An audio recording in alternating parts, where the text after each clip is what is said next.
Pain can be a liar with perfect manners. It can scream when nothing is torn. It can fall silent while bones are breaking. It can haunt you years after the wound has closed like a book. So here's the question that drags us down the corridor tonight. If pain evolved to protect you from damage, why does it sometimes protect you from nothing, by hurting you? It's late. The kind of late where the world feels drained of color, like someone turned the saturation knob to 0. We're in a hospital corridor under fluorescent lights that don't flicker dramatically, they hum, steady and indifferent.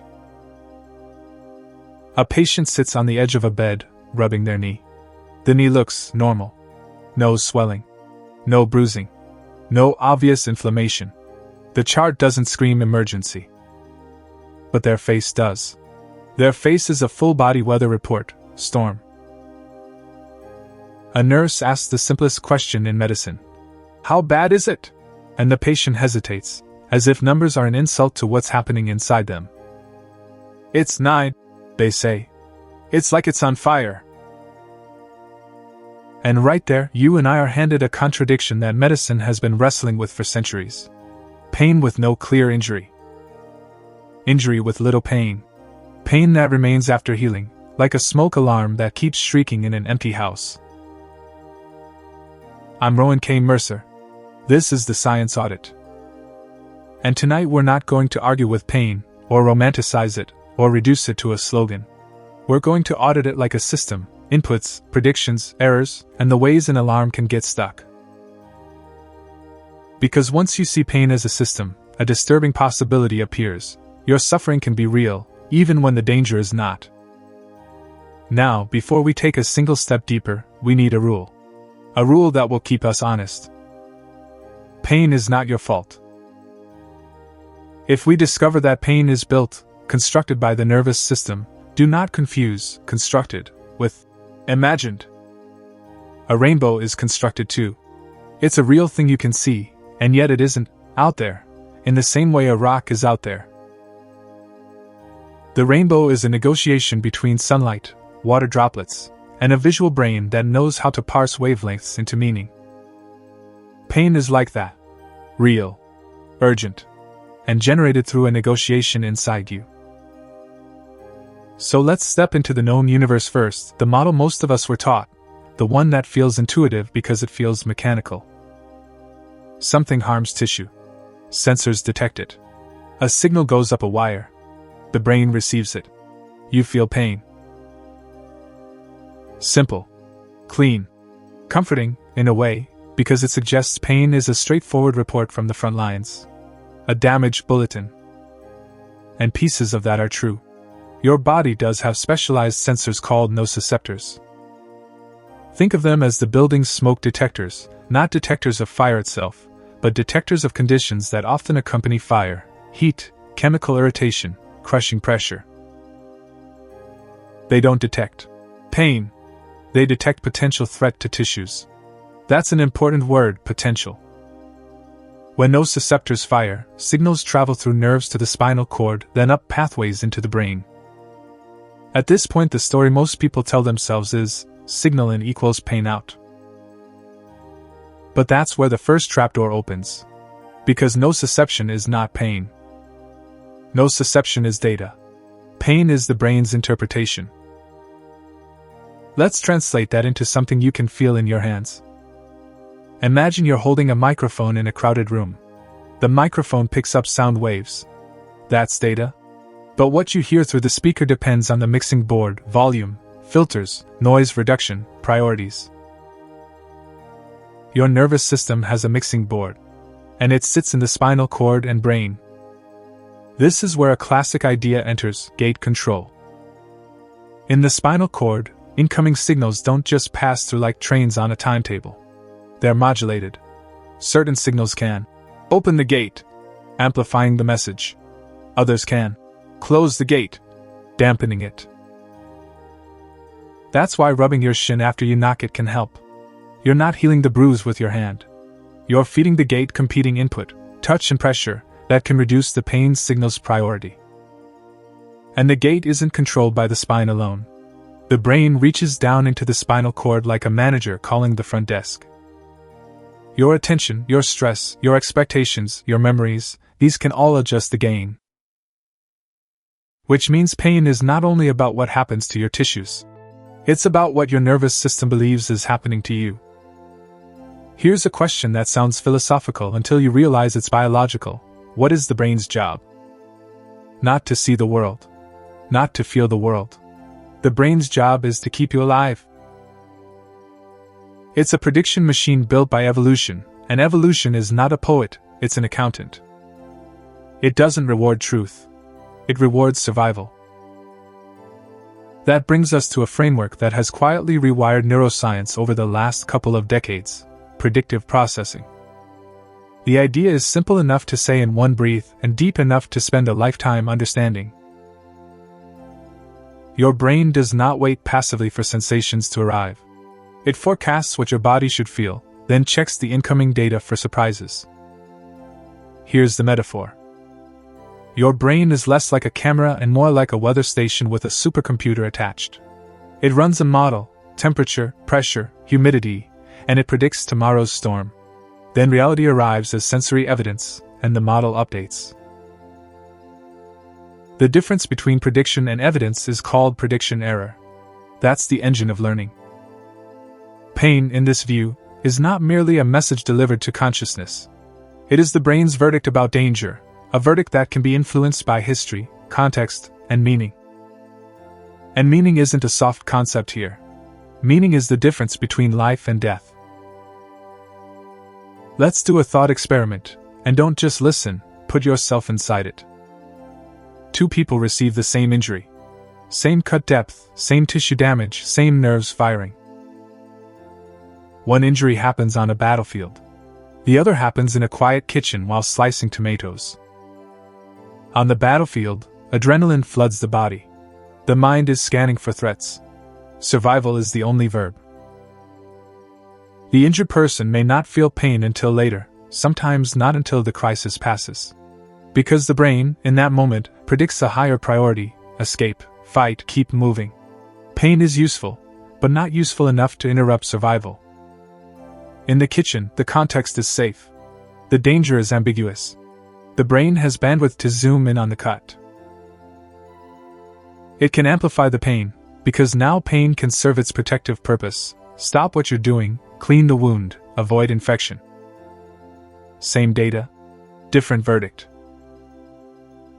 Now, if that's true, even a little, then pain is not just a measure of damage.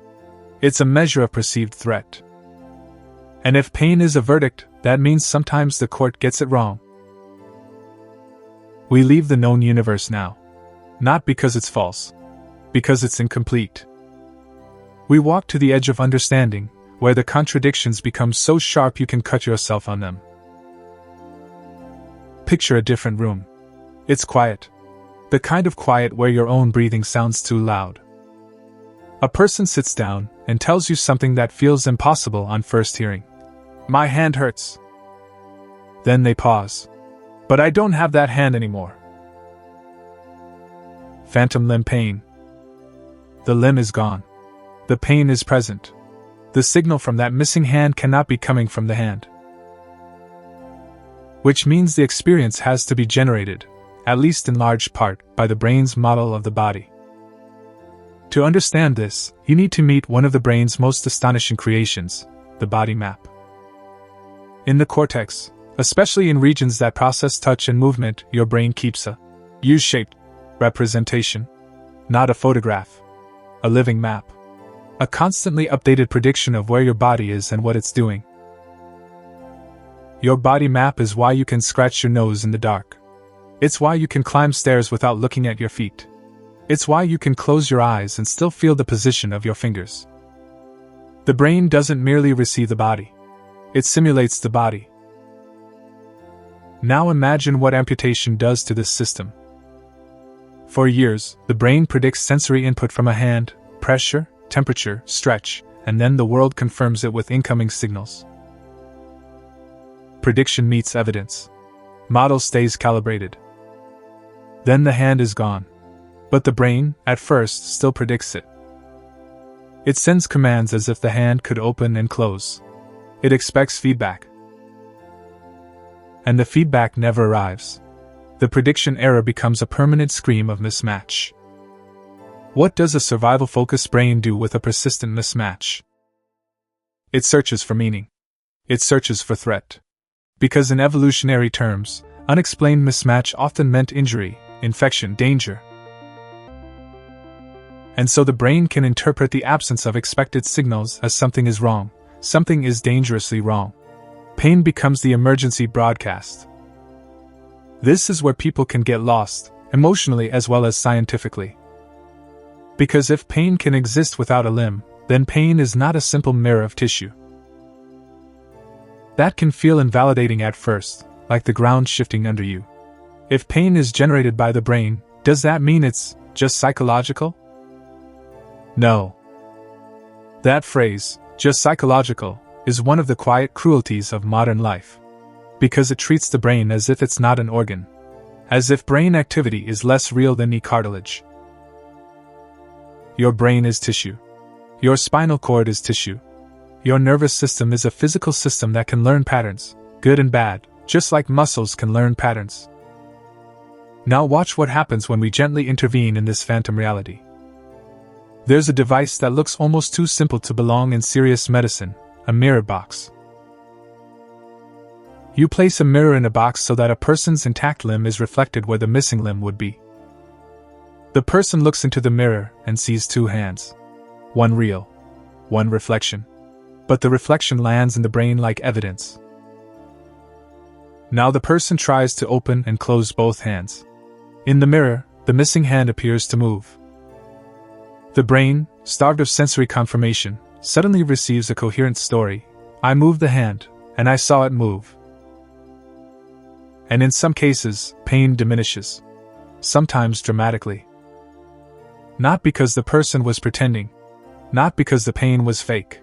But because the brain's model, its internal forecast of the body, was updated by new input. That is a breathtaking sentence when you let it land. Pain is editable. Not imaginary editable. If pain is editable, then chronic pain begins to look less like a permanent scar and more like a learned alarm state. And learning can be unlearned, partially, gradually, with skill and time. But we have to be careful here. Because if you've lived with chronic pain, you already know the emotional minefield. When people hear learn, they think choice. They think attitude. They think you could stop if you tried. That's not what this means. A learned alarm state is what happens when the nervous system, trying to protect you, becomes sensitized, like a guard dog trained on too many false alarms until it barks at shadows. Let's walk through how that can happen. The nervous system adapts. That's plasticity, meaning it can change with experience. Think of plasticity like wet clay. It can harden into shape. Useful for learning a language, learning a skill, recovering from an injury. But plasticity doesn't care whether the lesson is good for your happiness. It cares whether the lesson matches the patterns it keeps encountering. If pain signals fire repeatedly, after an injury, during inflammation, through stress, through disturbed sleep, through fear-driven avoidance, the system can recalibrate. The threshold for danger drops. The volume knob turns up. This is central sensitization. The spinal cord and brain amplify signals so that ordinary sensations become painful, and painful sensations become overwhelming. It's as if the microphone gain is cranked so high that a whisper becomes a siren. Now imagine living inside that. You move in a way that used to be effortless, and the body responds with pain. You stop moving to protect yourself. But the lack of movement reduces confidence in the body map. Muscles weaken. Joints stiffen. The brain receives more ambiguous input. Ambiguity is gasoline for a threat-predicting brain.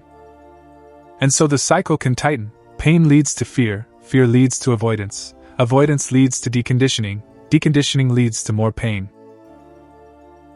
Here's the paradox at the center of this entire audit, the kind of paradox that makes you sit back and stare at your own hands for a moment. The system designed to keep you safe can become the thing that harms you, because it optimizes for protection, not comfort. And when that lands emotionally, it can be terrifying. Because it suggests the enemy isn't out there. It's your own protective machinery misfiring. But there's another way to hear it.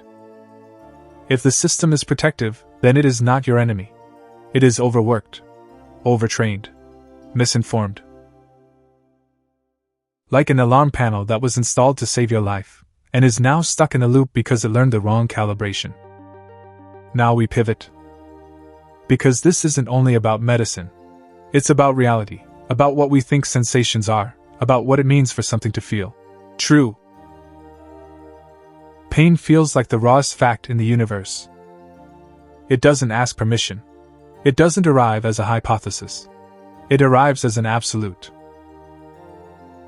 But the audit is telling us something unsettling. Pain is a perception. Not a hallucination. Not a moral failing. A perception, an internal verdict about danger. And perceptions are always constructed. Your vision is constructed. Your sense of time is constructed. Even the feeling that you have a single, continuous self is constructed from countless signals stitched into a narrative. If you've ever reached for your phone because you felt it vibrate, then looked and realized it never did, that's your nervous system running a prediction and briefly trusting it more than reality. Harmless in that case. But in pain, the stakes are higher. This is where language becomes an ethical issue. When someone says, "It's in your head," they might be pointing at the predictive brain. But the phrase carries poison. It implies the suffering is not real. So let's say it precisely. Pain is produced by the brain, but the brain is part of the body. Therefore, brain-produced suffering is bodily suffering. It is real. It deserves care. It deserves respect. And precision matters because it changes how we treat pain, clinically, personally, culturally. If pain is an alarm, then treating chronic pain often means recalibrating the alarm system, not just hunting for a single broken part. Sometimes there is a clear tissue source, an injury, arthritis, nerve compression, and that must be treated directly. But sometimes the tissue has healed and the alarm still rings. So what do you do then? You update the model. You teach the nervous system, carefully, that the world is safer than it predicts. In practice, this can look like graded exposure, tiny, controlled reintroductions to movement that the brain currently labels as dangerous. Not pushing through in a macho way. Not denying pain. But negotiating with the system, a little movement, a little evidence, a little trust rebuilt. It can look like targeted physical therapy that restores strength and confidence, not just flexibility. Confidence is not motivational fluff here. Confidence is data the brain uses to predict threat. It can look like improving sleep, because sleep isn't rest, it's neurological maintenance. When sleep fractures, pain sensitivity rises. The alarm becomes easier to trigger. It can look like stress regulation, because stress hormones don't just make you anxious. They change immune signaling and spinal gating and the brain's threat forecast. It can look like cognitive reappraisal, changing the meaning assigned to sensation. That phrase can sound like self-help until you understand what meaning does in predictive processing. Meaning changes prediction. Prediction changes perception. And yes, sometimes it includes medication, because biology is real, inflammation is real, nerve signaling is real, and suffering deserves relief. The point is not to moralize treatment. The point is to match the intervention to the system we're actually dealing with. Now I want you to feel the eureka, not as a slogan, but as a shift in how you interpret your own body. Pain is not a lie. But it is not a simple report either. It is a prediction shaped by biology, history, and context. That late-night patient rubbing their knee, their pain might be warning of something subtle we haven't measured yet. Or it might be a sensitized system ringing too loudly. Or it might be a brain forecasting danger because months of pain taught it that this joint is a risk. And if that's true, the compassionate response changes. We stop asking only, "Where is the damage?"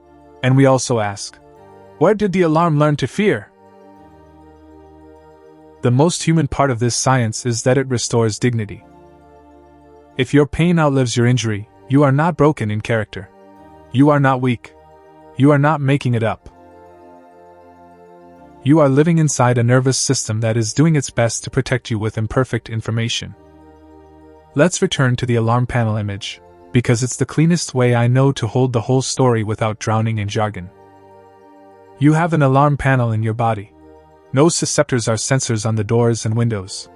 The spinal cord is the wiring and the first filter. The brain is the control room running a predictive model of what's normal and what's dangerous.